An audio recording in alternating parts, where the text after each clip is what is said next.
Welcome, Hi. everyone. Today, we're talking about if you are interested in doing a career break. Nadia is the person to help you with that. So, just a heads up, we in two different countries with two different internet speeds. So, Nadia is having some technical difficulties at the moment, but hopefully it'll all, work itself out. Either way, we hope to give you some really good content. So, Nadia had left her career and started traveling for the career break. So just really quick while people start to join us. Nadia, can you tell us like what you did for a living or what you do for a living or when you before you left? What was your career Sure. situation and what made you leave? Sure. Happy to do that. And thank you for having me again. It's Sure. a delight to be here with you and your community. So, the long and the short of it is I was living a pretty traditional life. I had the fancy job in the big city doing at that point, nonprofit thing, but I had worked in a corporate-y type of context in that the nonprofits were very large organizations, multi-billion dollars, so they had some of the same complexities and nuances and the types of stimulation that you would find in a corporate environment. So corporate nonprofit. But what the tipping point was for me is there were times where I felt like life was too short. And what I mean by that was things were happening around me where life was giving nudges. So, as an example, there were a couple of people in my peer group who had passed away suddenly, at an early age, or people had a dramatic illness that a stroke or had a bout with cancer. So, just things were happening where you're getting that tap on your shoulder, and it's like, oh, let's try to live for the moment a little bit more, right? And so it happened a bit gradually. In addition, I had seen a couple of other examples. So I had friends who were in higher ed or who had been in IT, and then of course you start reading about things too, but who had taken a sabbatical and lived out loud in the way that was important to them for a period of time. And I was like, gosh, that'd be such a fantastic thing to do. I'd love to do it. But you don't know what you don't know in terms of the logistics and how to kick it off. And oh my gosh, is it going to be so expensive? I mean, all of these different thoughts come to your mind. And I don't know if it's, I guess, the practicalities or even the voices of people around you may keep you focused on your more traditional kind of way of navigating life, but that dream just never really goes away. So for me, those were some of the factors that came into play, which nudged me toward what if? If I were to do this, what would it look like? Am I worried about things that I don't really need to be worried about in terms of the job situation or the cost, or is it more within reach than I'm perhaps giving myself credit for? So those were some of the things that crossed my mind, some of the factors that I weighed, and some of the considerations that came into play. Thank you. And for those of you who are joining us live, thank you. Welcome. Hey, Diane, Jay Saunders, Jenny, what is going on? Malaysia, hey, thanks for joining us, ladies. So again, I let you know, where are you now, Nadia? You're in what country are you in now? I'm in Europe and I'm in Luxembourg So Nadia's in because why Luxembourg. not? You're in Luxembourg during the winter, so that's real brave of you.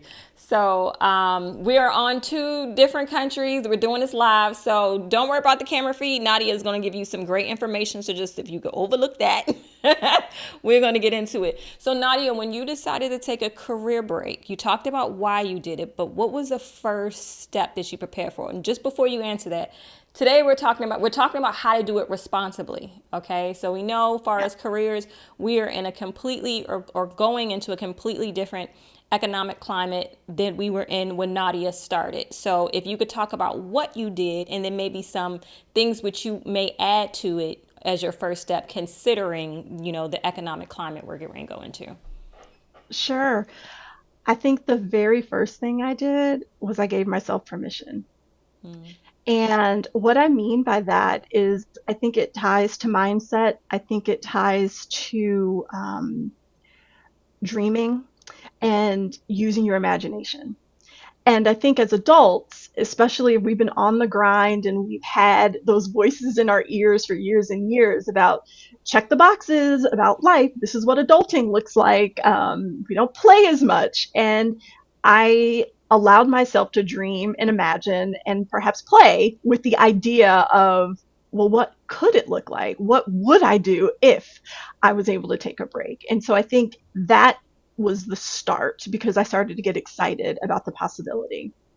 And then not far behind that were the practicalities, which was really the cost.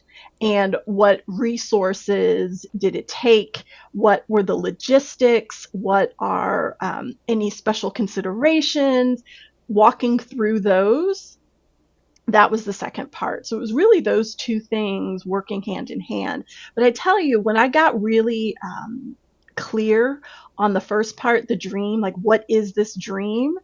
Even at a very fundamental level, just as a statement, this is what I want to do, not taking into account any of the logistics, the universe started to conspire in my favor. Hmm. And, we talk about manifestation, and that's a little bit of a buzzword these days, but um, it actually, my break materialized in a way that was even better than I expected. But the speed with which things started to happen increased after I got focused and said, "This is what I want to do."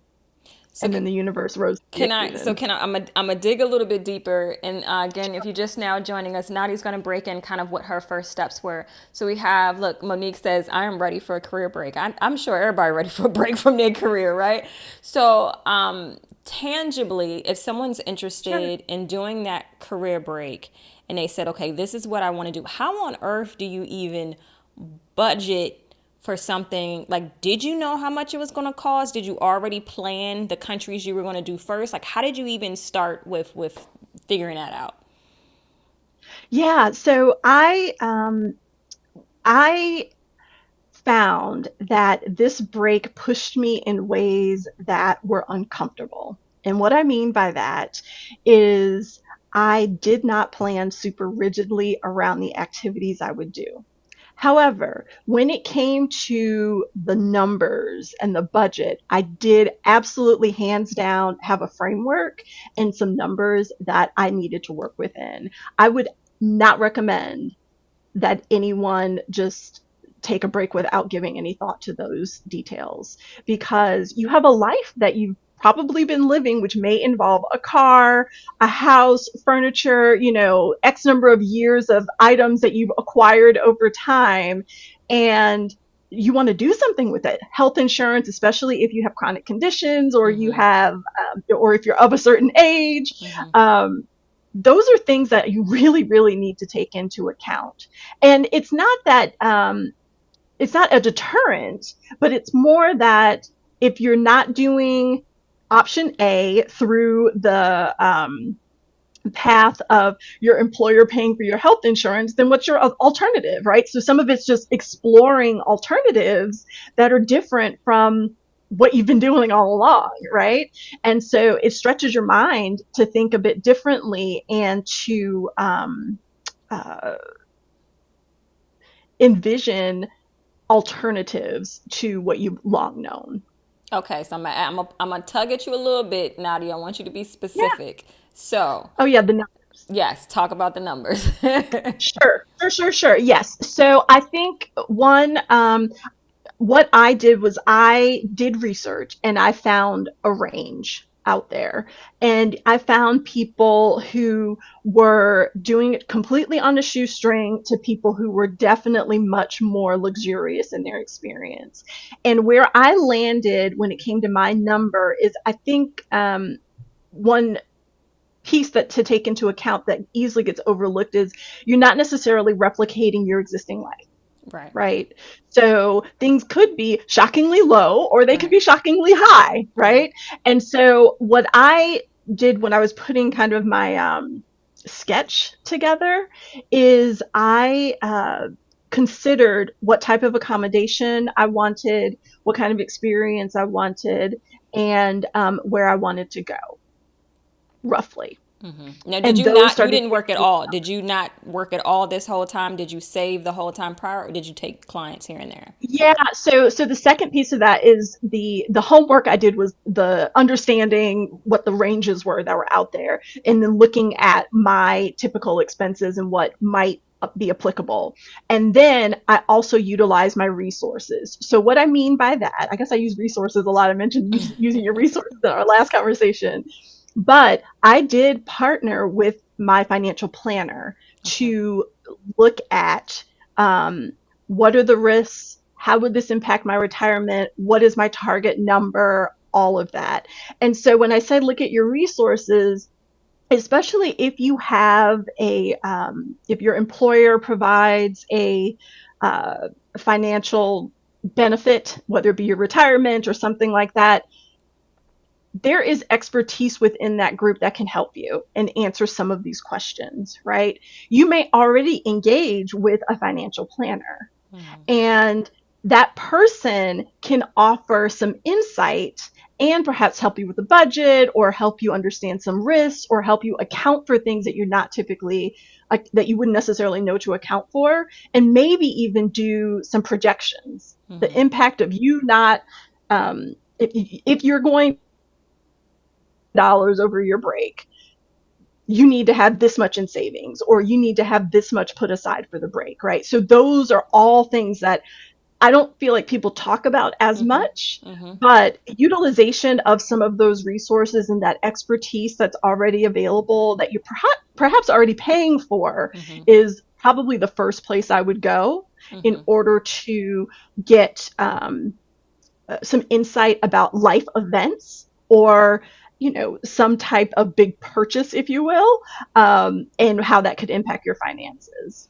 And So oh, mhm. so sorry. I was just curious what you did with health insurance during this time of travel.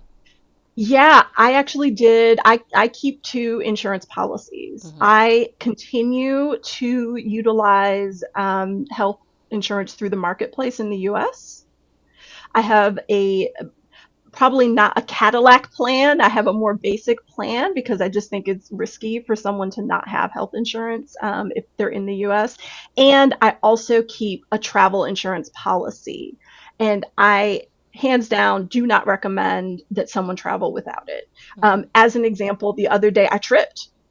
And should I have landed differently, I could have had a sprain, I could have had a break, and I ended up in the emergency room. So I definitely think people should take into account health insurance. But yes, I did go through the marketplace and go through the marketplace with insurance in the U.S. and I keep a policy. A travel policy is not very expensive comparatively, but you want to make sure that you have certain features within that policy in terms of coverage. So like emergency evacuation, repatriation, should something happen to you, making sure that your remains can get back to the US. Those are the types of things to take into account. But yeah, all of that comes together as part of that the homework and the research Right. around the numbers. So, when you're sketching out your budget, if you look at just what you spend for yourself over a period of time, you have something that you can work with. And then you can look at averages for the average Airbnb cost in general, the average plane ticket cost, and just work together with some of the resources that are available to you to put together a framework that's a little bit more familiar to you. No, But I that's also super think that helpful. there are cost saving measures that people can take into account that they don't necessarily think about. For example, I did keep my car, but I downgrade my car insurance. So my insurance is next to nothing because my car is considered in storage while I'm out of the country. So my car insurance fee is like 10% of what I would typically pay if I was driving regularly, right? So there are little things that come up that may be cost savings for one in the budget. But when you start sketching things out, you can easily come up with a very rough number to say, okay, well, if the cost is $5,000 a month, which I do think is a high cost, but it can give you a sense for what it is that you could be working with. You'll see people that will say, "I can do all of this for $1,000 a month," And I don't know how they that's saying not the that. experience that that's I not the hear type of people say experience that. I I want. don't feel like that's true. I don't feel like it's true. But what? Well, Hmm. yeah, Hmm. yeah. Because there's certain things that I'm not as inclined to give up. Like I still go to the hairdresser, Hmm. I go to theater, I have Hmm. a nice dinner. I don't um I don't want to exist in that way during that did not want to exist in that way during that stretch of time. No, I think that's a really good point. And just to put things in perspective, folks, so if you know what your bills are in the US, right, and you know what you can cut and take out or whatever, then you should be able to come up with your personal number. Yes. Right, Jenny. How is somebody just living for $1,000 a month? I look, they say it. I see it on the titles. I just still don't know how they're doing it. At any rate, but we did have some questions even from the Sure. last video. And guys, if you have any questions, go ahead and put those in the chat, and we'll be sure to talk about that. People asked about the health insurance, so you talked about that. And Yes. guys, don't forget that. Nadia has her link in the description box. So if you want to get further detailed with her in regards to the career break, please check out her information in the description box. But the health insurance, a lot of this is really going to depend on what country you're going to, right? So, Definitely. and what I also, hey there, lady, what I also want to remind our viewers is that Nadia, you went back and forth to the US. So this doesn't have to be, if you want to do your career break, you do not have to just go out of the country. This is, you make it what you want it to be, right? You don't have to just go away for some extended period of time. You can go back and forth. So someone was asking, was your home base the US? And it is. So talk about how you you initially did your plan as to how much you felt like Yep. it'll cost a month. And then how did you do the whole location and stuff? Yeah, and before we get off the numbers piece, I think and this is where my financial planner was very much a partner in the process, is she helped me refine the target. We came up with that number, and then I was able to save toward that target. So my break was allocated for in my financial resources before I did anything dramatic, like quit my job, which is essentially Okay. what I did. So I do want to put that out there. I did not wake up and say, I want to take a break. This was Right. a few months of planning and whatnot. For example, in terms of the timeline, I decided the conversations and the effort to put aside the resources, that was in 2019. And we had come up with a date for when I would resign, which was in 2020. I actually was slated to my target to submit my resignation and kind of have that conversation with work was the week we shut down for COVID. So do know this was not an overnight process. This was in some ways years in the making because I had been thinking about it, and then the movement toward it was several months of work in terms of allocating resources and thinking through and doing some of that homework I referred to. So I did want to make that clear No, that this thank you is for not that. something you just jump on, because there are some logistics that you take into account. Yeah, yeah. And then for the second part of your question related to my milestones, my timeline, if you will. So, yes, I do go back and forth in the US. However, my break was about 2 years long. So, when I stopped working in May, I pretty much took about 2 months to get settled, put my stuff in storage, and move back to my what I just deemed as my home base. And that's going to be different for everybody. But did that. I started road tripping in the US by August. And between August of 20 and maybe May of 21, I was on the road. I was bopping around and doing extended slow travel experiences in different cities. I left the US in June of 21 and did not return until about November of 22. So I was gone overseas for quite some time. And then there was the month. So I stopped working in May of 2020 and did not come back to kind of the US after I left the country until the fall of 22. So I was gone for an extended period of time and was enjoying myself. So when you did your planning, did you plan to be gone for so long, or did you plan just for a year? Did you plan for 5 years? How long did you plan for? No, in fact, I thought that I would go back and go Mm, into a traditional context. I thought, mm, oh, maybe a year. mm-hmm, And I'm in Luxembourg right now.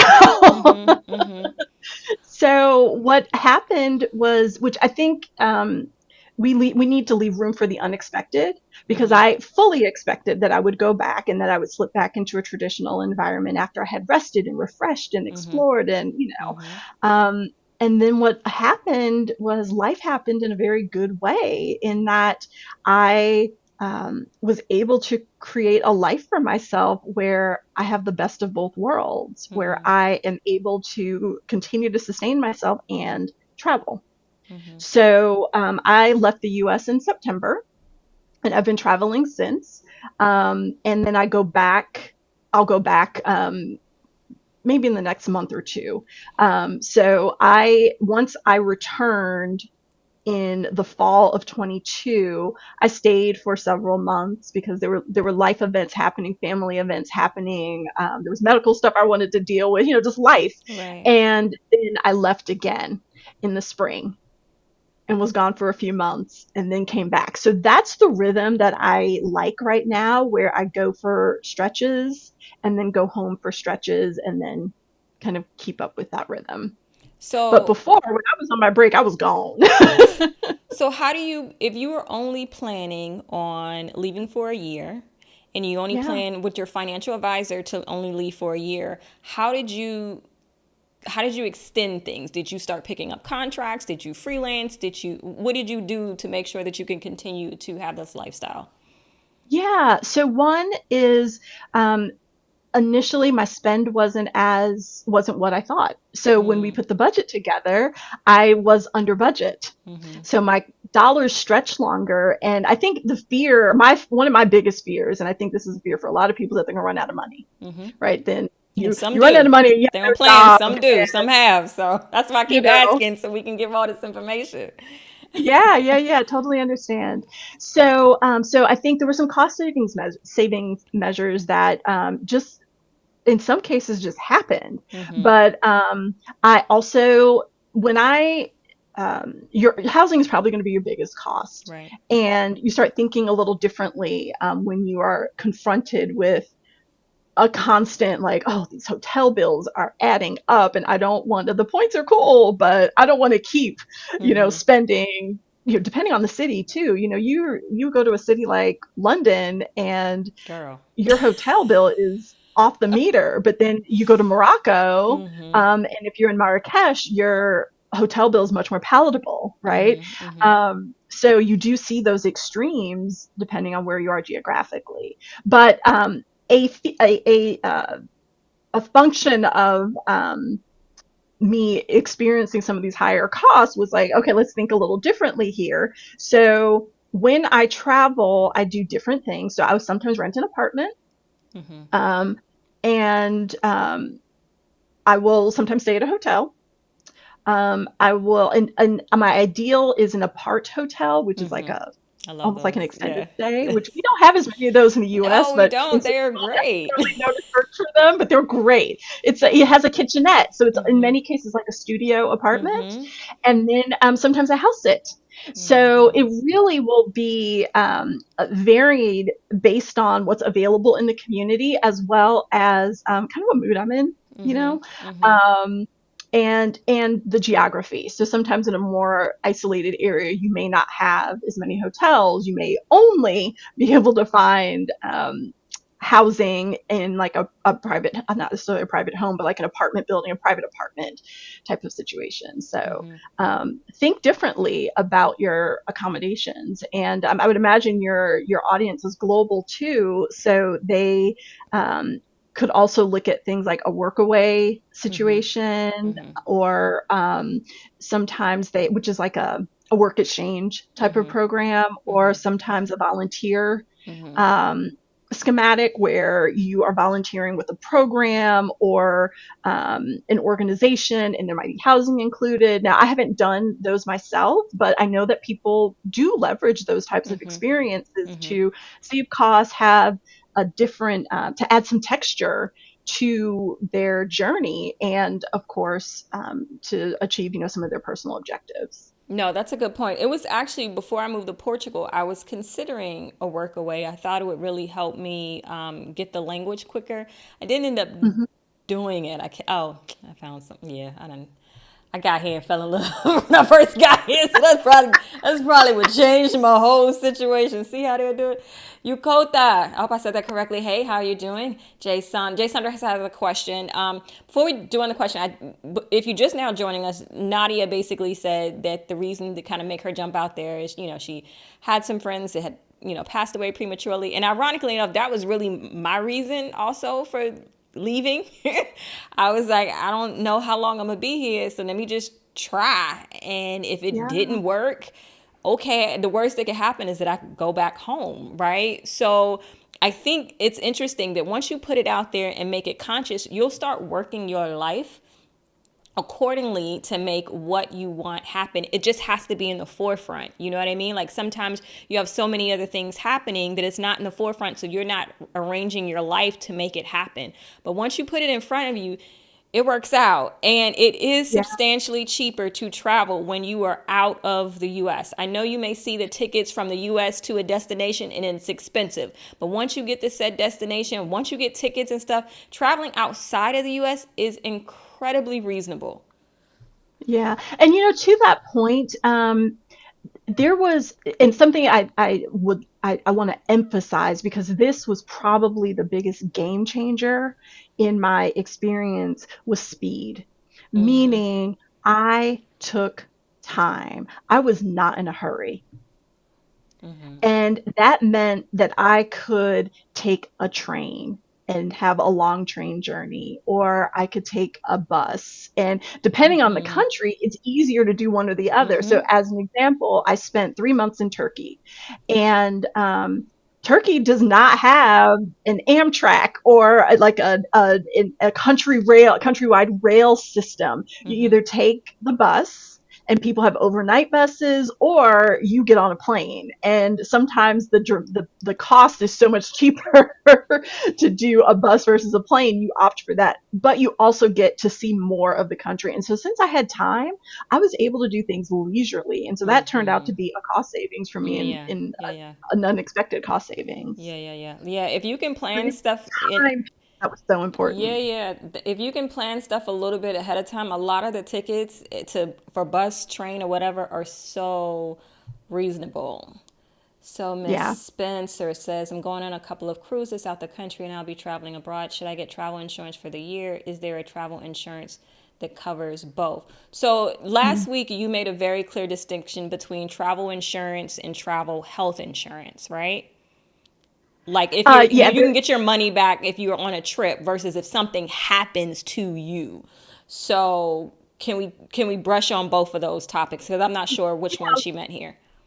Yeah. So I do not recommend. So I don't recommend traveling outside, especially outside of the US, without insurance, period. So definitely make sure you have a policy of some sort. There are a variety of frameworks, and so much of it is dependent upon you, your lifestyle, and your needs. When I found my travel insurance policies, and this is the policy I get when I leave the US, I I know my basics at this point, like what I always want to have coverage for. Because if people are doing adventure sports and you're doing hang glide and all this extra stuff, that is a different feature inside of a policy. I'm not an adventure sports person, so I actually don't have coverage for that, right? But you want to um, estimate at least how much time that you're going to be gone, because you don't want to have to remember to keep renewing it. So there were so many policy types out there. I had so many questions. I actually identified a broker who helped me identify like three policies of the 15 that I had encountered. Um, to find one set of terms that best met my needs. So that's what recommendation that I would make is, Mm-hmm. you know, there's some things that I just want to be managed about, and Mm-hmm. that would be, I don't know what questions to ask about something like that, right? I Mm-hmm. mean, now Mm-hmm. perhaps I'm more informed, but Right. I think utilize the services of a broker, Mm-hmm. because they can point you to something that's a perfect fit. You are likely able to continue to renew your policy. So I have a policy. I had a guesstimate for how long I'd be overseas. I purchase that policy, and then they send me a reminder. I think so as an example, I thought, oh well, maybe I'll go back at December 31. So I just did my policy for December 31, and then I got a reminder to extend should I need it. And so Mm-hmm. you can just, the company will vary in terms of how long you can extend it. Sometimes you can do it for a week, 2 months or whatever, and then you can go from there.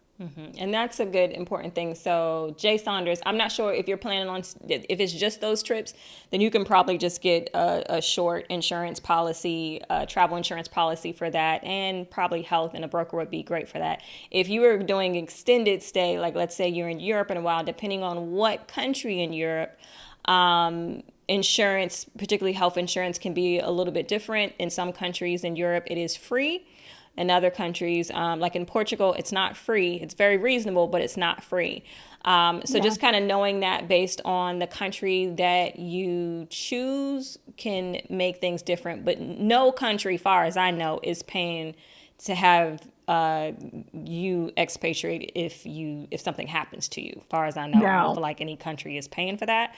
So I think at the bare minimum, and this is just just for cautious in case anything happened, the bare minimum. You Portugal, even if you had health insurance or travel insurance here, they're not gonna cover that. Yeah. And what you're talking about in particular is getting your remains to the US, which Right. can be in the tens of thousands of Yeah. dollars Yeah. if something were to happen. And then you have people who need medevac situations or encounter a medevac situation because they were hiking and then they fell and there wasn't a facility nearby that could meet the needs for the type of care that was required. So there's some real considerations, and you don't want to be in a situation when you're perhaps traveling solo, don't know the Right. language, and are in a low population area. So it's just not worth the risk. We ain't trying to scare y'all. We just want y'all to be prepared. No, no, no, no, no. It's the same. It's just simply like get insurance. If you have Right. insurance, Absolutely. this is a non-issue. Absolutely. Absolutely. So Jenny Boom, do you work in the countries you reside in? I'm gonna say something about that, but Nadia, go ahead and give your answer.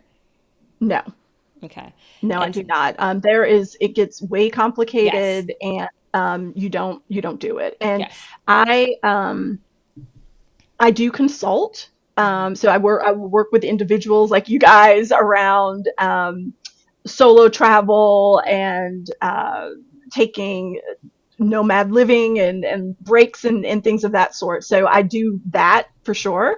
And I do leverage my nonprofit expertise and do consult with clients. But I think it's important to know I'm not always working.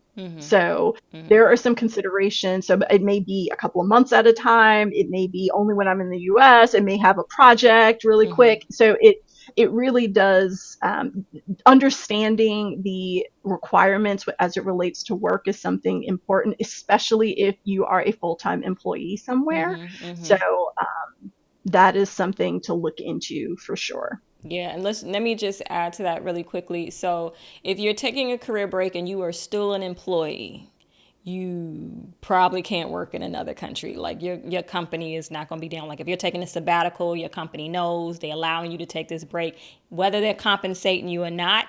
It can create some issues, especially as it relates to being taxed. Two, also depends on who where the person who is buying the service is located, right? So if you are selling services to someone in that country, if you're making money in that country, there's a whole different level of issues, right? So find that out, you know what I'm saying? Talk to a CPA, more so a tax attorney. so that you know what you're doing and what's allowed. Like most countries, they don't really want you working if you don't have a work permit, right? So if you are getting money from said country, from citizens in that country, you're making things a bit more complicated. So even for my case, for my digital marketing company, all my clients are U.S. Every last one of them. So you have to think about those and have that discussion with your CPA or whoever is helping you with that, because that can create some issues later. All right, guys, if you have any Yeah. questions, feel free to jump in. And I know you Hey, guys Sam, DM. Oh, sure, go ahead. I did what we didn't talk about it earlier, but I did want to make a little bit of a distinction about terminology. Sure. Because the word so there are several terms I've encountered around taking a break, that career break. And you see people using the terminology when they've quit their job completely, when they're going back and they're taking leave, as well as they plan to work on a project and build a business. And, so some of the popular terms, and I find that they're often used interchangeably, Okay. is I've heard pre-retirement, Oh, meaning okay. that you take this break in mid-career with so it's almost like you're doing a practice retirement, and then you go back to a job. There is the sabbatical, which is, I think many of us have traditionally associated with people in higher education. A professor takes off time to go work on a project and then will return back to that role. Then there are those who will completely take a break where they quit their job and don't have anything lined up. So there's a full separation. And so people tend to use them interchangeably. My my experience is from the lens of someone whose intent and actions were related to a complete separation. So I was not working, whereas some people will take that. And I didn't have a job to go back to because I did completely resign. And then there are some people whose employers will give them a Right. break and they have a function or a role to go back to, and they still use that career break or sabbatical terminology. So I did want to make that distinction because you're going to encounter people using the same words and they may have a different uh, context that they're navigating. And that puts things into perspective, because I feel like if you know you're gonna go back in a year, you can parlay and do things that you may not do if you don't have a job to go back to, or if you're not going back to work. So I do want to spend a little bit more time with that because I have questions from the DMs. Let me come back to some of the live questions for our folks. And guys, thanks for joining us live today. Apart Oh, thank Hotel, you. love those. That's like my favorite. I don't know what a QQQ. Do you stay out? Question. Oh, you put in questions. Sorry. You put all the cues. Thank you for letting me know that was a question. I was like, what's a QQQ? Can you stay there? No, I love the apart hotels. We have a couple in Portugal that I stayed at that I thought were awesome. Have gotten crazy expensive. Yeah. So I haven't. But I will say, so to the answer to the question that was just up there, the answer is yes, all of the above. And it's all based on my preferences because I have decided what I need and what I want in a space. I am a slow traveler. The boxes I check, I am solo. I am slow, which for me is my general cadence is I like to do about 4 to 6 weeks in a place. I am nomadic in that I don't have like roots per se. I don't go back to my apartment. I may go back to the US periodically, but I'm staying with family most of the time. So, that's a lens that I am also able to speak from. And I took the career break, but I also work independently even from an entrepreneurial lens. So all of those different experiences may look very different for another person, Right. but there's certainly some commonalities across all of them in terms of when you're changing locations and dealing with different environments. So with that in mind, the point I was going to make is when it comes to accommodation, you need to know what your requirements are. So as an example, I mentioned the studio apartment. So maybe I won't stay in as fancy of a place when I'm in an expensive city, but a requirement for me is I need to have a washing machine. Mm-hmm. Mm-hmm. So that is, if I don't have a washing machine, it disrupts too many things. Right. Um, I need a sofa if Mm-hmm. I'm in a place for a certain period of time. If I'm doing a long weekend somewhere, that may not be as important. I might be fine with just a chair with an ottoman type of situation, Mm-hmm. but I may need a sofa because that's a piece of what home feels like. That helps me Mm-hmm. feel a little bit more settled. Mm-hmm. So there are going to be some things that you may find Right. important, but those offerings may vary from one country to the next. Mm-hmm.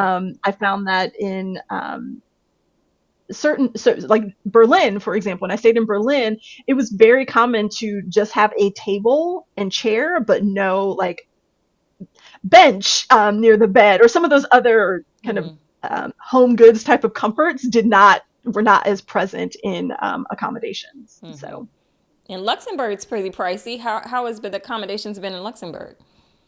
well, in Luxembourg, it's actually, I just saw something about it being it is one of the most expensive cities in Europe. Mm-hmm. But I will say for some of the more expensive cities, that's where I would gravitate toward house sitting opportunities, Mm, okay. which would end up being a cost savings. Mm-hmm. So, Absolutely. Absolutely. so So we yeah. have a question from H and D abroad. How did you go about finding your broker? Google. Okay. It's usually how I. You can just literally come across health insurance brokers, and you talk to them Mm-hmm. and ask them questions about. And I think I spoke with to maybe three of them, Mm-hmm. and there was one that I really liked because I liked their approach, their level of insight and Mm-hmm. understanding about my situation in Mm-hmm. terms of me being in different places and not knowing long term where I was going to be. I couldn't just say, "Oh, I'm going to be in these places," and I needed an open ended policy pretty much. Mm-hmm. So can we talk about how you chose your places when you? I'm still trying to wrap my brain of how you thought you were gonna go back in a year and you didn't, and then you were like, "I'm gonna keep traveling." How I can't conceptualize how do you even pick the destinations and financially plan Yeah. not knowing the cost of this place. Now, granted, guys, it is cheaper to travel abroad, and everything is so much cheaper. Food is cheaper, everything is so much reasonable, and it's probably cheaper than how much you live in the states. So I get that, but for Hmm. just so we can give people who may be considering this the information that they need, and let's say they're saying, okay, Right. I want to do it. How do you write, like, what do you say, like, okay, here I'm at Luxembourg, how am I going to choose where I'm going to be for the next 6 months? Yeah. And I don't go that far in advance. Ah, okay. So that I think is a factor for Okay. me, and Okay. that does not work for other people, Yeah, right? yeah, yeah. So, and that was one of the changes. I used to be one of those people who needed a little bit Mm, more structure. I needed to know a little bit further along where I was going to be. So, so that was a change, and I think it came about because I left myself open to spontaneity, mm-hmm, and I would I travel with a map, and a map for me. So I'd mentioned some of my features in a accommodation, the things I need to have. The map has become my movable artwork in mm, that I have a foldable map that I will hang up wherever I'm staying, and it helps me feel like home. mm-hmm, It's a place, it's a resource that it has a function, but as well as a familiarity. So I will look at my map, and sometimes I'll see that a particular location is a train ride away, or that it's that's only a true. short Yeah. flight. So that happened recently. Mm-hmm, I was in Hungary. I was in Budapest, and I was staring at my map and realized how easy it was to yeah. get to Belgrade, Serbia. Yeah, yeah, And yeah. so I found a flight and I went to Serbia and was Mm-hmm, there for about a month. So definitely leaving space for spontaneity and enjoying the benefits of proximity, mm-hmm, because mm-hmm. I was able to just quickly take that flight, and Right. then opportunities come about Yeah. where it might be that you see an airfare special or a train promotion, or there might be a house sitting opportunity that makes sense. And Mm-hmm. so any of those levers could get pulled for my next destination. And that's a good But point. again, That's a good point. yeah, that is very true because I one of my friends made me start doing a Wikipedia search of the city country I'm about to go to, and the map comes up, and then that is end up how I end up going to Switzerland and Lake Como because it was like right. It was like a quick train ride. Yeah. So that is a really that tip will come in clutch because you can find out you can go to like 3 or 4 different countries for like the low based on proximity. So definitely when you and that was on accident. So I can definitely attest to that. And I think, and so that, that's, I think, an outcome of me taking the break, which was enjoying the time and the space and not being in a rush. And so where was I? I was in Romania, and I had decided to go to Bulgaria.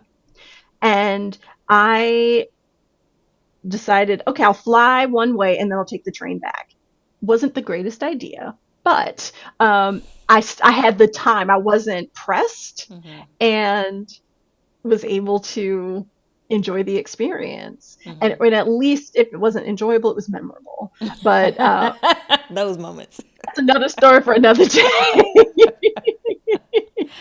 But point being, the break, an outcome of the break was my increased comfort around the spontaneity, and then the shift from that break to this full-time travel existence that I have now is that continue to seek opportunities for interesting places. And you had asked about like that transition and oh, well, how do you go from thinking it's 12 months and then it's suddenly 15 months and all of that? So one is you watch your numbers, you watch the money to see what you still have latitude to do. And then two, you really get clear on how it's making you feel and weighing that with the practicalities. Maybe you need to get back for some family obligations, or maybe there are, you've had enough, right? But so much of the break experience, you don't know what's going to happen or how you're going to be on the other side of it. No, I I did love that. not expect that I would shift into this full-time travel existence. And you don't realize that, or I didn't realize at the time that I could continue to enjoy it in the way that I have, and have some of the same types of special moments that I have always valued. So No, so there's something transformational about those experiences that can really change your trajectory. I love that. Living in Europe, even if you choose to drive 4 to 5 hours, you're in a different country. My sister, her daughter had traveled 8 countries. I remember chatting with you. Yes, you did it with kids too, if I remember correctly. So they had like a whole wonderful time. So that is true. Europe does make it pretty east. I love it. Yeah, Um, yeah, so just the elephant in the room is that we're going through some financial changes in the US. yeah. Companies are laying off, and if you were watching and somehow maybe you got like a nice little not sabbatical check. What's the thing when you leave the job and they get Bonus. severance. Um, I could not think of that word. Severance. And maybe you have a little severance and you're trying to think about what you're going to do with yourself. So in regards to career impact, like were you concerned about the impact of the break would have on your professional life, and how do you mitigate those concerns? Absolutely, I definitely was. And one of the resources. So I think when I first started the break, as excited as I was about it, I still felt the impact of other people's perceptions or what I thought their perceptions were, right? So, and I think a lot of us were just not immune to that because we care, right? Um, I found two things. One, there was a point where at the beginning, even though I was excited about it, I still was a little bit shy about discussing it. I wasn't necessarily screaming it from the rooftops. And I would wait until I was prompted sometimes. but I always found that people were really, really interested in understanding it, and they wanted Mhm. to know more, and they were excited. So Mhm. that over time, made me feel better. And I was like, yep, I'm on a career break. Well, what's that? And, and people, there were some haters. So Mhm. there's that too. So that's Always. one piece. I think another piece, and this is part of the transformation that you go through, is that it took probably about 3 months for me, if not longer, for me to unwind. Meaning, you are so entangled in this idea of work and checking boxes and perhaps even FOMO and what you should be doing, that I had to give myself permission to really, really enjoy it. And the tipping point for me was I was on a road trip, and um, let me actually explain that a little bit more explicitly. I questioned at one point as to whether or not the ancestors would be disappointed in me for stepping Oh, away wow. from a good job, right? Like, Mm. we just don't do that, Mhm. right? Mhm. When you have that nice job and the good salary and all that, you don't just walk away from it. That's, Mhm. I felt a little bit of that weight, maybe guilt. Mm. However, I was on a road trip, and I had gone to Eastern Shore in Maryland, which is the region where Harriet Tubman was from. Mm. And I had this light bulb moment when I was driving through that area, and I was like, this is what she wanted. Mm. It was just like this moment where I said, this is what she wanted. I had complete agency over Mhm. my time, where I went, how I spent my money, how Mhm. I enjoyed things, what I was able to appreciate. And I was totally in charge. I had complete control over my life and my destiny. Mm. And perhaps it had always been that way, but I really didn't appreciate it until that moment when, or that, that day when I was in Eastern Shore and I'm driving around, and there was a mural of her face, like kind of looking back at me. And it was just like, thank you. Mm. That's So powerful. that was when I got out of my own way. That was Mhm. a very, uh, just high impact Mhm. moment. Mhm. That was a few months in Mm. of my break, where I was just like, I am not, this is for me. This is what my grandmother would have wanted, my great grandmother would have wanted, because these were women who were beholden to the confines of society, their skin color, their gender, and I was defying all of that in my way. Mhm. I love So that. I think that was so pivotal. That I was really love it. so I pivotal. love it. I love it. I love it.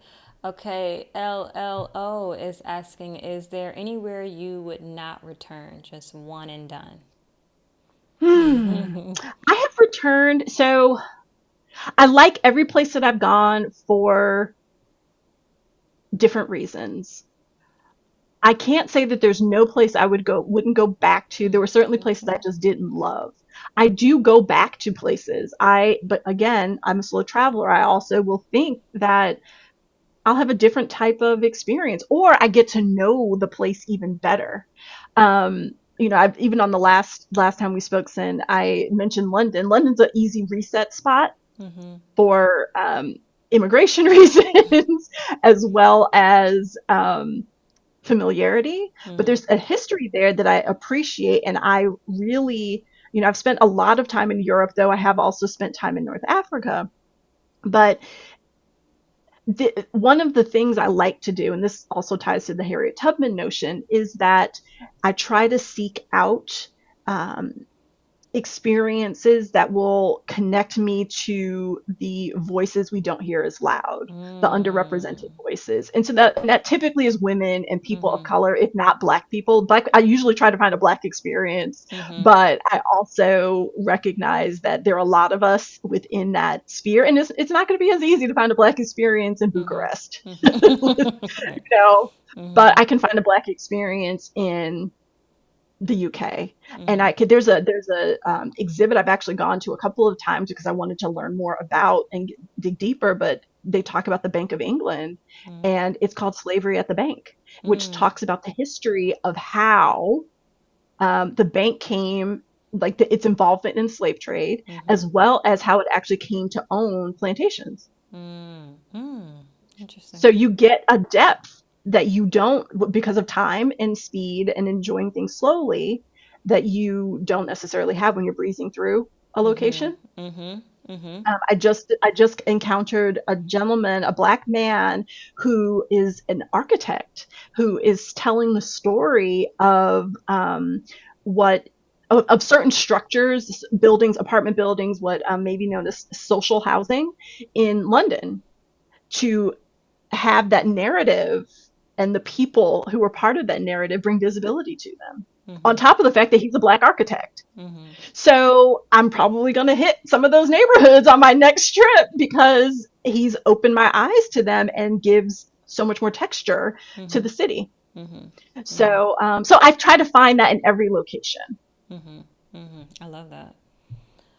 Rebecca, I've been traveling in Europe lately and have some upcoming trips. I want to ask you, how has traveling changed you? Oh gosh. Oh, a couple of things that I think happened, and I actually did a video on this about like realities of full time travel, but some of the things that immediately come to mind are I'm a bit more patient. Very I've much, yes. definitely Yeah. learned about the history of people and culture in Mm-hmm. ways that I probably never would have had I not, one, had the break, and two, shifted to a more nomadic existence. So um, I think it also, I have more faith in humanity. Not that I Mm-hmm. had lost faith in humanity, but I have run into so many very kind, welcoming, supportive people everywhere that I have gone. And if we do not move beyond our bubbles, Mm-hmm. we're missing out big time. Big time. Mm-hmm. Big time. I was never thinking to go to like Bulgaria. I wasn't thinking about going to Slovenia or Slovakia and all, any of these other places that I've gone to. But now I'm just like, why not? Mm-hmm. You know? Mm-hmm. So I think those are a couple of things that have changed in me, that my eyes have been open for sure, but I also, um, not that I didn't treat people the way I wanted to be treated, but patience and listening skills have definitely improved. No, I appreciate that. Thank you so much, guys. And thank you for everyone who's joining us. Yes, if this is helpful, hit the like button. That helps your girl out. So, Victoria's Vibes, how do you secure work online to be able to travel? I'm actually going to do a whole training on that. If not next week, the week after. I'm going to start helping folks with some content on that. But again, a lot of this is, again, going to depend on what country you're living in and making sure that the people who are purchasing from you are not in that country. And then it also, you got to tell us what your skill is. Like, what do you know how to do? If you go after a lot of the stuff that's online that's telling you to drop shit and do affiliate marketing and do all these things, if that's not your passion or if that's not your skill set, you're going to end up wasting a lot of time. So start with what you know how to do. So if you can, put in the chat what you do well or what your skill is, then we can kind of reverse engineer from that. But generically, there's a bunch of things you can do online. Are they effective? It really just depends on your skill set. So tell me what that is, and then I can probably help put you in the direction. What do you say, Nadia? So I think that it's very much what you just described, but you need to expand your thinking in that it's not simply finding work, finding work, finding Yeah. work. It's opportunity. Mm-hmm.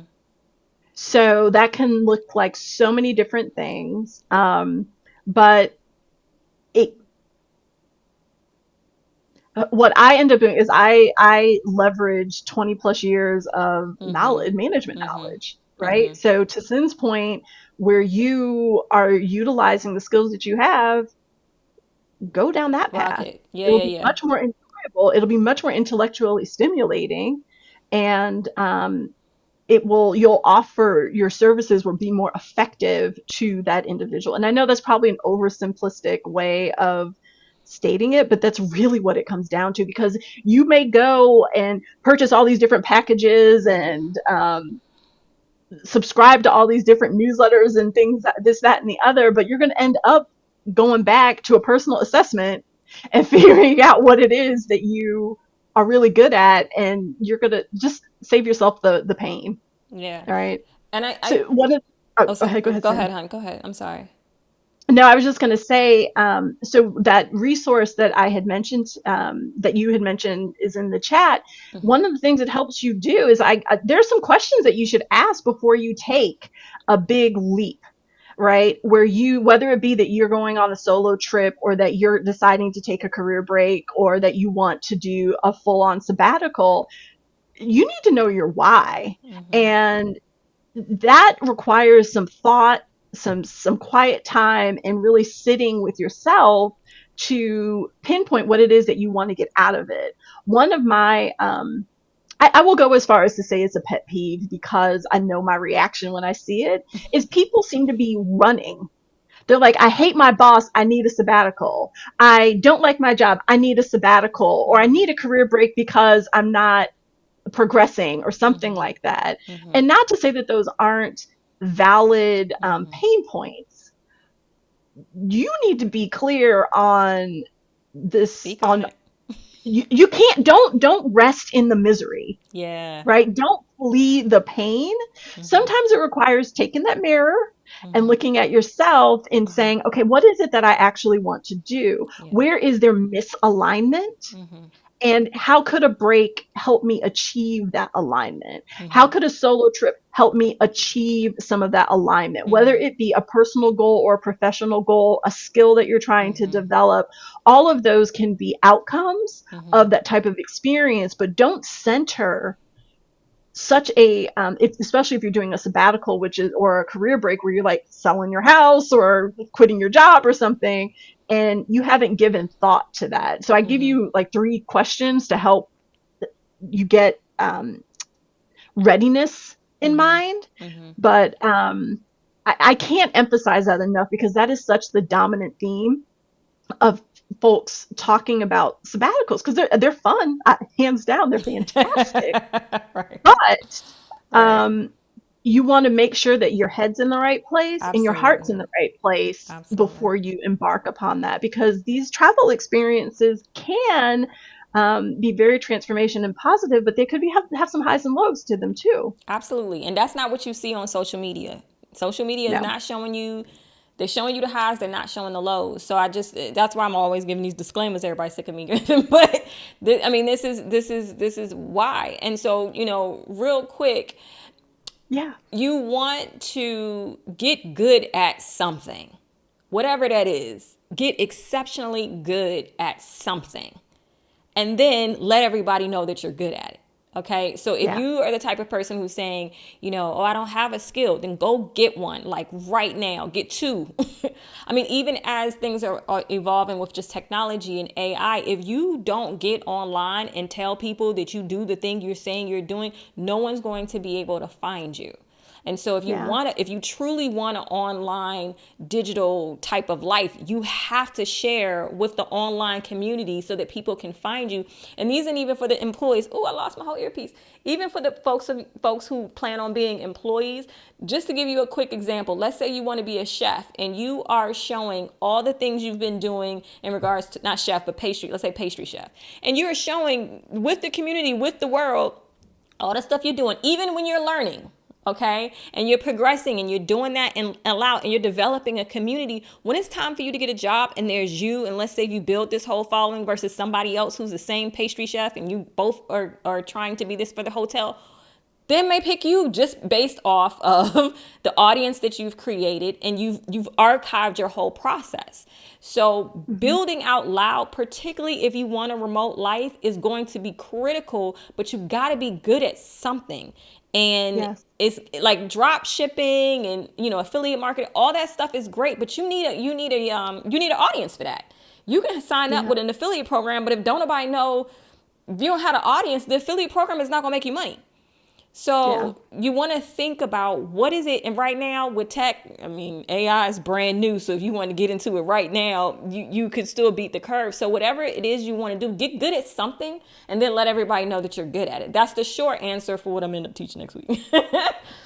Well, but and go that ahead, Mike. reminds me of, I don't know that I answered a piece of one of your questions a while ago, which was around career impact and taking, like stepping away and going back. So I think what I found, and this is tied to my concern early on, like, oh, I'm not going to tell anybody I'm doing this. I was a little shy about it. There were times I did get calls about opportunities, and I spoke with a couple of headhunters and different companies who were interested in me as a candidate based on my just my and some in several cases I got calls and I didn't even put my name out there, right? They just found me. Um, but in those conversations, what was a delight and perhaps a little bit of surprise at the time was they were not even talking about my professional background. The questions were about skills.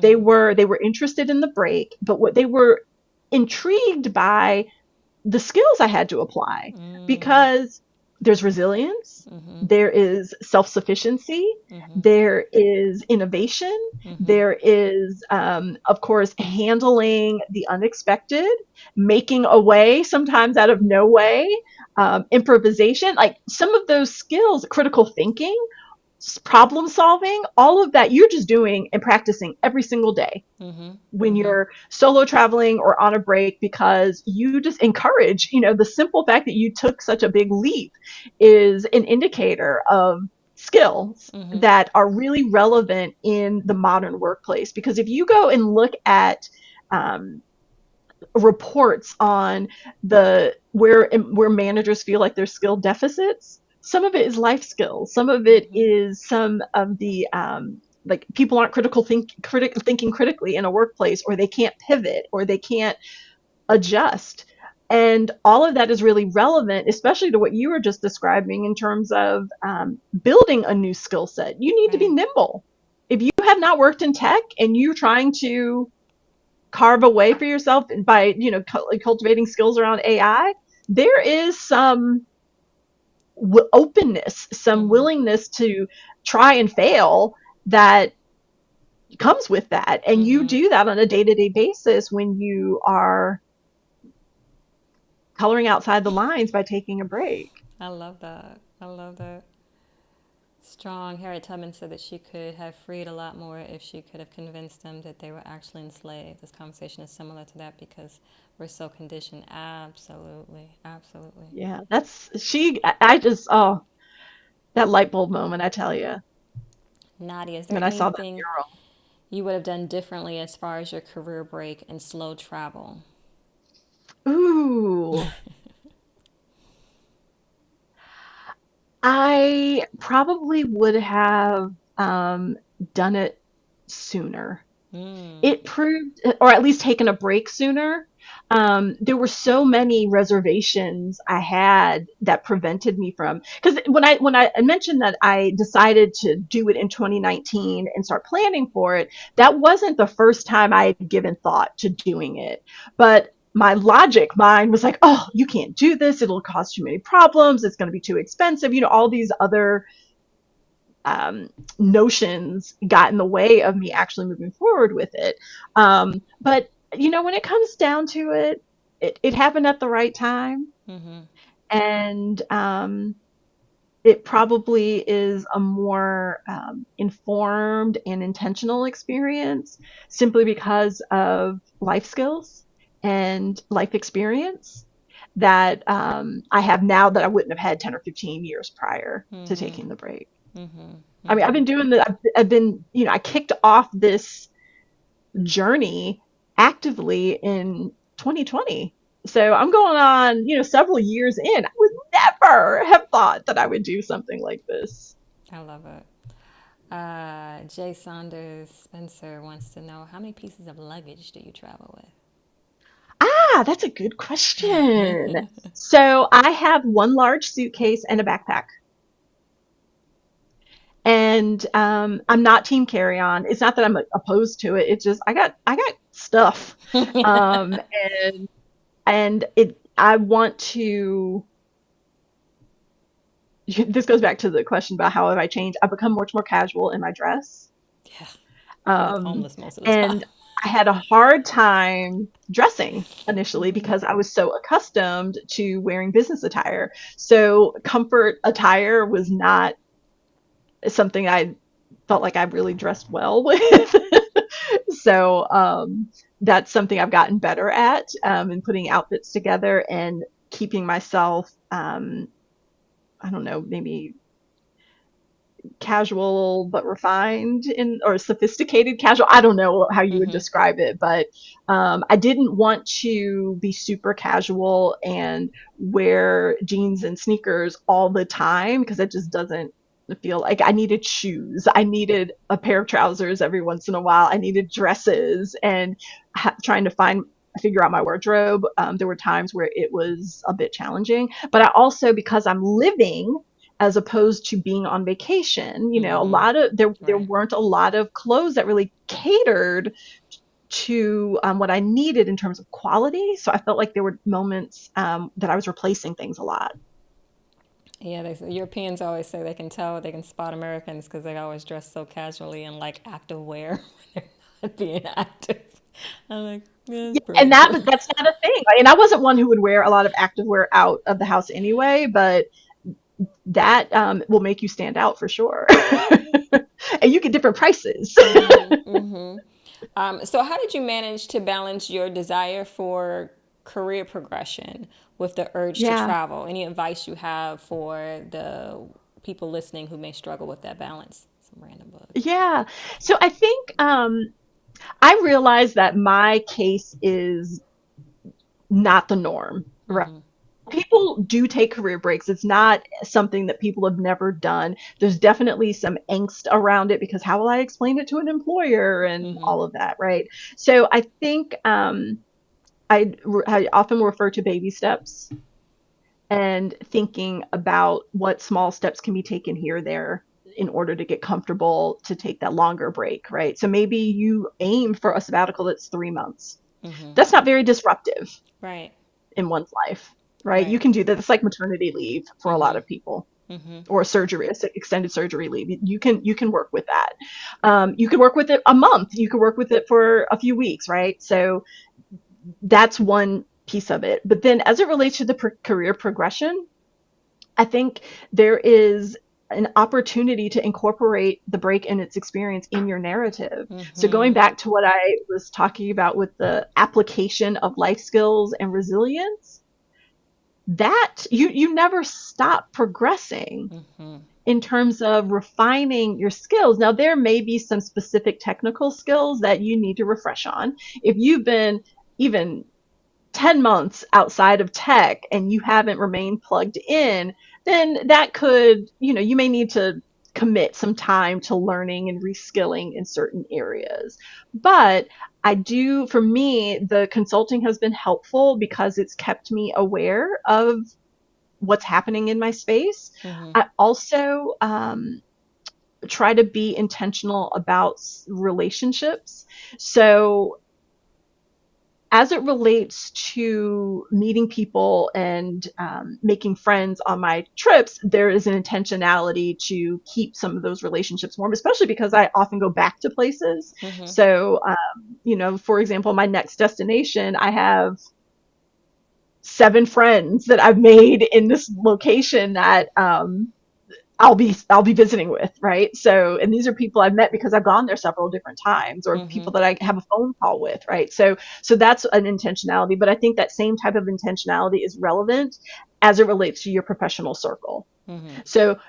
keeping people up to date, reading industry journals and publications, and just, kind of cultivating knowledge in the same way you would had you been working. The difference may be that you're not applying it in the same way because you're not in those meetings and you're not at the water cooler, but I think there are definitely ways that you can stay plugged in. And I think that if you're intentional about keeping your relationships warm, whether they're friends that you have at home or people you meet along your journey. And of course, within those professional networks, that intentionality is really, really important. And I think that Absolutely. ties to that larger conversation we're having as a society related to loneliness, right? Mm-hmm. Like there's a lot of discussions underway about people making friends as an adult. And I think this supports that nurturing and how Mm-hmm. relationships can be so critical to one's happiness. Mm-hmm. So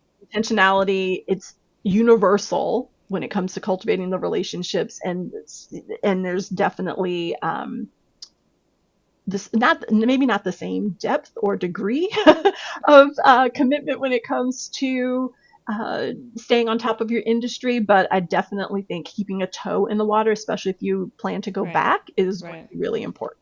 No, and you brought up some really good points. And also, what you might want to consider is that usually, depending on what your industry is, there are going to be conferences that extend outside of the US. Okay. Yeah, So, whether you're in tech or whatever you're in, there are going to be some conferences. So, even though that might be able to help you kind of plan where your next country is, if there's going to be some professional conferences there. I know I do that, and it's super helpful, and particularly when it's out of the country because you get a completely different perspective.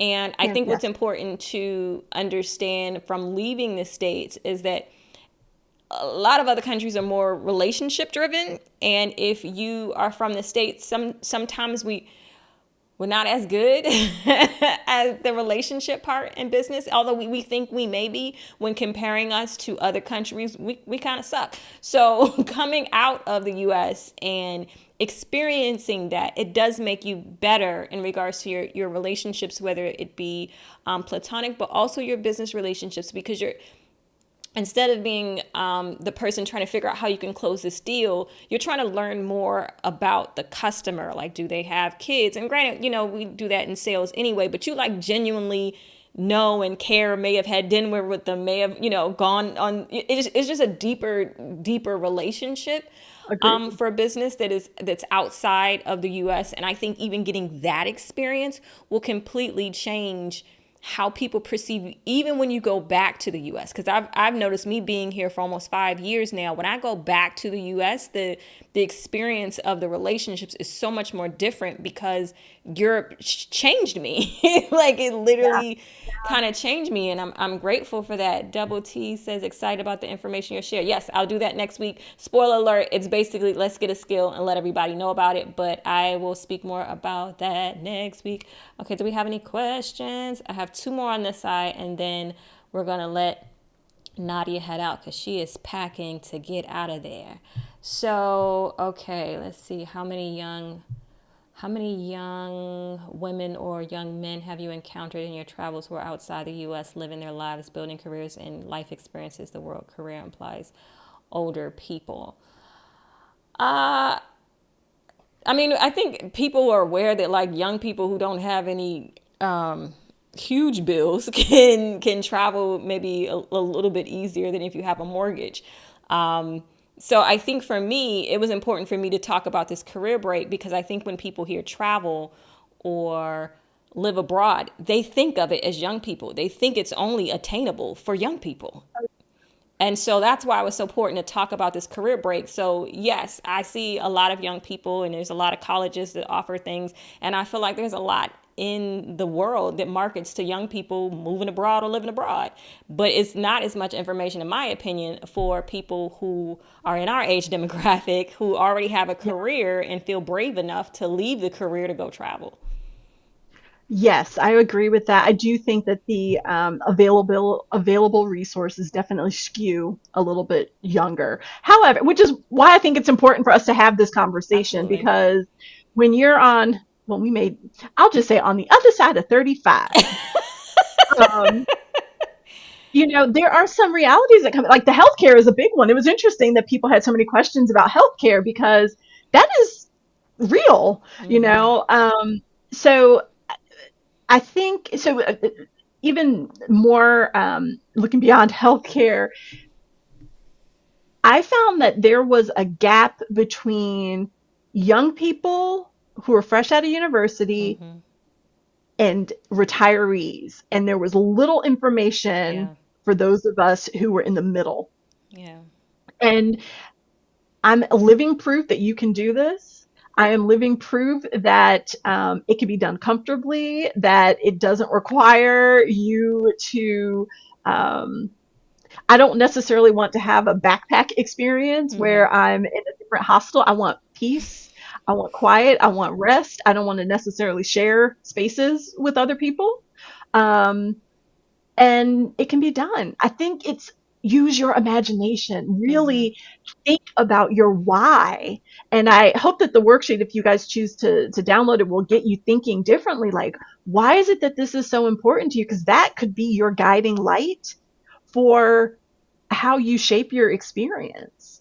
Mm-hmm. And it could provide your anchor because there are going to be points where you will have some ups and downs, and this would allow you having that sense for what your why is, what that motivation is, what that true desire is in your heart of hearts will get you back on the right side. If Mm-hmm. you feel as though you're gotten wobbly around, oh, this is tough, or oh, these logistics, or not that, and you practice it because you're doing it and living it instead of reading it, in terms of the navigating experiences and getting from one place to the next, or the logistics. And two, it's going to become old hat where you are super knowledgeable, and you will get to a point where you don't even think about some of the challenges related to a gap in a career, or that separation from your work, because you have such a great story to tell that Mm-hmm. demonstrates why you're an excellent candidate for a job, That you know, part. to That part. speak to the question that was That just part. asked about career. Yeah. But I think that it is life changing and transformational. And there was LinkedIn a couple of months ago, maybe about a year and a half ago at this point, had found that there was so much activity around career breaks that they created a drop down in the Mm. LinkedIn profile so that you could actually call out your career break. Mm-hmm. And you could, and if you start doing keyword searches for a career break, you know, continuing along this professional kind of thinking, or in question, you can find that people have changed their profile to specify that they are on a career break and this Mm. is what they're doing, and they are not available until X date or whatever period in time. And that has become so fully acceptable. Mm-hmm. You, if you start doing keyword search around career break or sabbatical or any of the other terms Yeah. that I had mentioned earlier, Harvard Business Review is Yeah. talking about the value of it. Your entrepreneurship magazines, you have employers. There are resources to help you tell your like help you with your narrative Mm-hmm. around how beneficial it is. Mm-hmm. So I would say fully embrace it Mm-hmm. and own it. Mm-hmm. Own it and say it loud and proud. But I think if the narrative piece could be the one, we hear a lot about people kicking off a break, but we don't hear as much about people on the other side of the break. Mm-hmm. And so helping with that narrative, and I think there's actually a term called re-entry, which Mm-hmm. is the Which is coming actually back, that it's one of the questions. Yeah. So you brought that up, and just to reiterate that. What you said, the same. I found the same thing when I wanted to move to Portugal. The only thing was online was young kids and retirees, and I didn't fit in any of those situations. So I'm like, so what do I yeah, do? You know, and that's yeah, really why I started creating content, because I was creating content for people, you know, like me. But the re-entering part that you talked about, because that's one of the questions. How do you approach re-entering the workforce after the career break? And interesting, real quick about the career break, it is very much acceptable outside of the U.S. No one is going to leak at you sideways, and it's slowly becoming culture in the U.S. But people do that outside of the U.S. So the absolutely. career break is nothing new, but it is a different thing. It's being more accepted into the United States. But what advice would you give to those planning their return? Yeah, I'd say the first is own it and embrace it and loud and proud.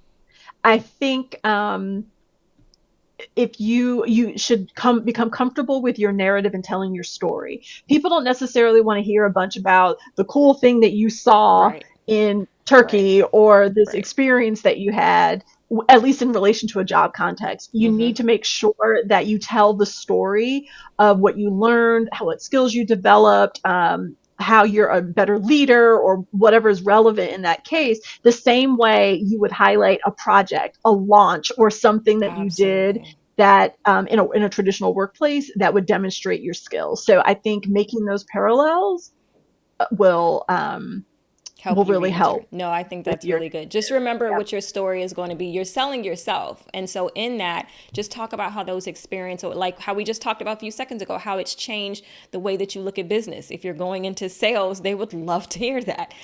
So just Yeah. think about everything that you've experienced and how that relates to the work culture. But you have to be confident enough in your story to be able to sell that to an employer. But you're I think also if you're going back into the workforce, you can look at it as though, when you're at a job, you're doing that one position that this job has told you they want you to do, right? But when you are outside of that, it's more of an entrepreneurial life where you are just to survive. And with the life skills, you have to learn how to do a whole bunch of things and juggle a whole bunch of things and learn things very, very quickly. Any employer wants to hear that, because that's usually the issue that they have with hiring people is just they can't think out of themselves out of a wet paper bag. So if you can show that you can do that, then you are definitely much more employable. And so the question I also have from the DM, and then if anybody has any question in the comments, I'll handle those. The last one was, what would you say to other women who are contemplating a similar career break but Mhm. are hesitant to take the leap? I would say get to your why, because what is making you hesitant is probably not you. It is probably outside influences. Mm, Someone is saying, "Oh my gosh, you won't be able to get a job. Oh my gosh, what are you going to do with mm-hmm, this, that, or the other? Are you sure you want to do this?" And we feel that. So I'd say go and get in that quiet place and think about your why, what you want to get out of it, why this is even on your radar. What do you want to experience during that? Don't focus on the I hate my boss and my colleagues are right. terrible. Don't focus on any of that. Focus on you and your objectives and what you want to get out of it. And those prompts I think could help you because they were helpful to me. Mm-hmm, They helped me. And I remember going back and looking at the questions and kind of how I answered them at the time. And I got such a laugh because, like, where my headspace was at that time compared to where it is now, it is so night and day. mm-hmm, My mind has expanded in so mm-hmm, many ways. And it's, it can be truly, truly transformational. And if you give it its appropriate thought on the mm-hmm, front end. mm-hmm, I don't advocate for over planning because it doesn't leave room for joy, mm-hmm, um, and surprise and delight in those magical moments that I think often outshine any of the things that we typically plan. Um, you you will transform. You will absolutely transform. But some of it is what's holding us back is certainly those outside influences, but how those outside influences, life and work and mm-hmm, family and relationships and all that, helped our kind of squashed imagination a mm-hmm, bit.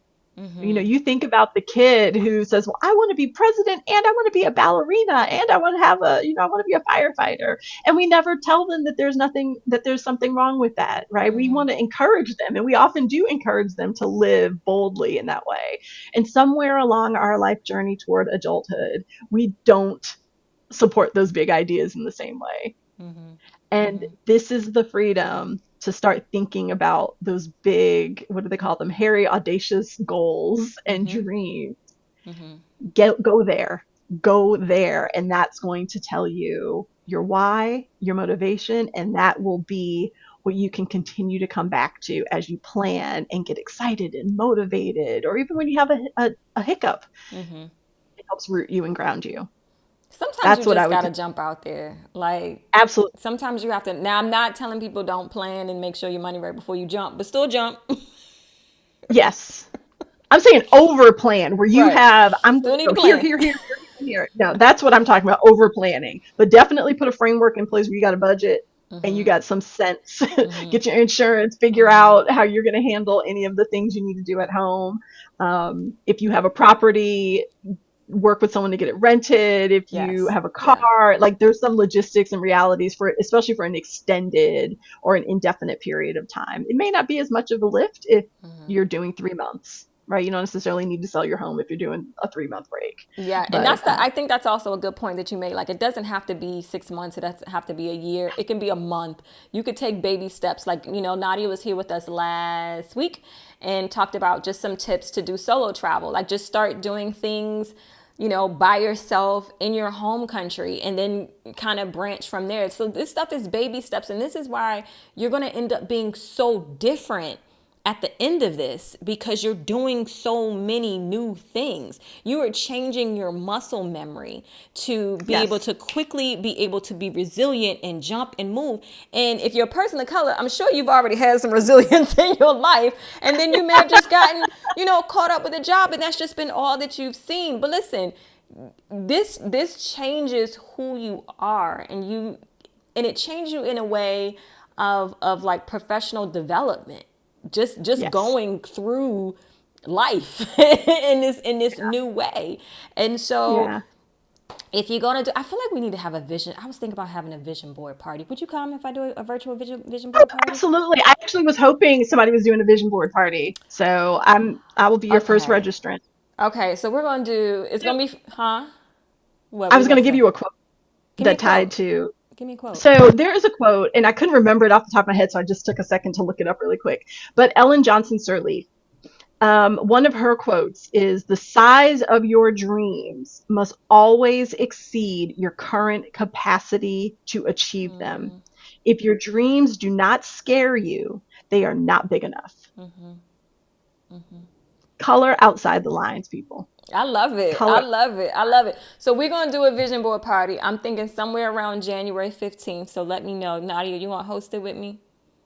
I'll host it with you. Okay, Jose. It's gonna be free, guys. If you are get on the list, I'll send you emails. Of course, if you follow me on Instagram, I'll let you know. I'm thinking around January 15th because I got some stuff I gotta knock out at the beginning of the year.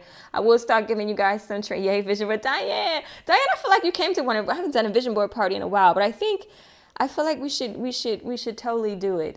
I'm gonna bring some other ladies on board and see if they can come in. So it should be a fun time. Thank you, Yokota. Am I saying that right? Yokota Strong? Tell me if I'm saying that right.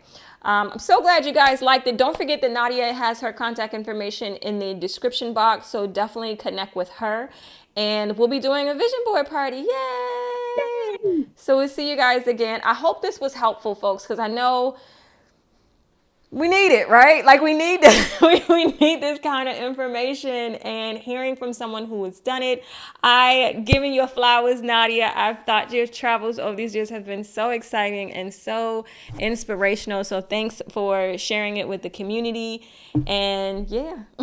Thank you. Thank you for having me. And I also, tying back to our conversation last week, especially if the idea of taking a sabbatical or doing a big trip is daunting, the baby steps are relevant even as it relates to the career break, right? So you may do your solo dining, especially if you would potentially take a break by yourself. Solo dining, going to a movie, going to an event by yourself, and building up that long weekend by yourself in a different city, a driving trip if that's something that you're interested in. All of those things can push you along in that journey. Yes. So Yeah. you don't wake up and just say, "I'm going to take a break." Nope. You want to plan for it. You want to give it some thought, and there are things that you can do to practice in order to get you there. It just doesn't happen overnight. Right. Right.